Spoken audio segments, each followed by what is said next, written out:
come with me to check out some color theory in action. This is a hutch that I bought for a great price at an op shop and was determined to revitalize and give it some life back. Now, along the way, I discovered several surprises and they were a little hard to overcome. But what I want to look at today is something that did work out really well.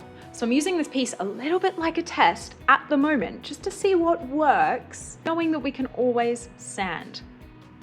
Before anyone says, yes, I probably will be painting this piece, but it was a really good opportunity for me to try out some color theory that I had been thinking about recently. This hutch is very orange and I stripped it twice, and even with a sander, it still looked like this. Now, if there are any tips for removing this, please let me know. This is veneer. Like if you hear that sound, kind of almost plasticky, that is veneer, but it is wood that I've sanded it down to. But there's other types of wood here too. You know, we've got plywood with another veneer. You know, this edging is also edging. So there's a lot going on.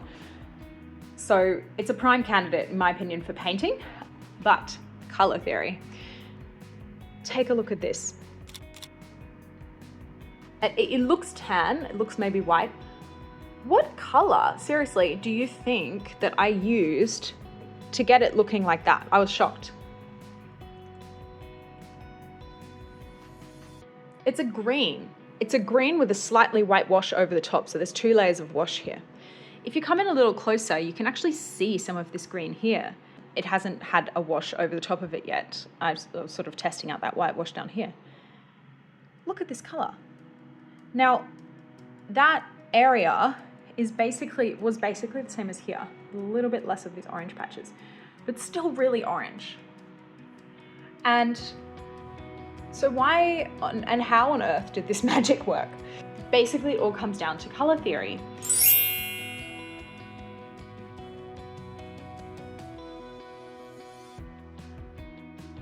So what I did was had a look at this color here and found a color that is opposite it on the color wheel. Now, I didn't want to go out and buy new paint. I wanted to just test with the paints that I had.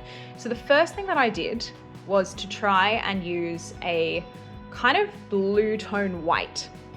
So you can see some blue tone white here. Now it definitely is taking out some of those orange hues, which is excellent. But what I noticed when I started to use that, and it was all over here too, was that there was a pink coming through. So sort of pink, green. So pop some green over the top. Now that is very clearly and obviously green. That was probably a little bit too green, and that's good for me to know. But where it actually really shone was over here. That went through the same process. Now, this is interesting for me because I think partially this is more solid wood. So this being veneer, I don't think it soaks in very well, and I don't think it has a lot of places to soak in. It seems seems like it's sitting on the top, which is why it looks more green, I think. Over here, it's kind of a bit more soaked into that natural wood. And you can actually see that green has effectively neutralized the pink tones and has created a really nice orange-free, pink-free oatmeal kind of color. So I absolutely was stoked about that, and I am absolutely going to use this color theory moving forwards, but perhaps not on this hutch.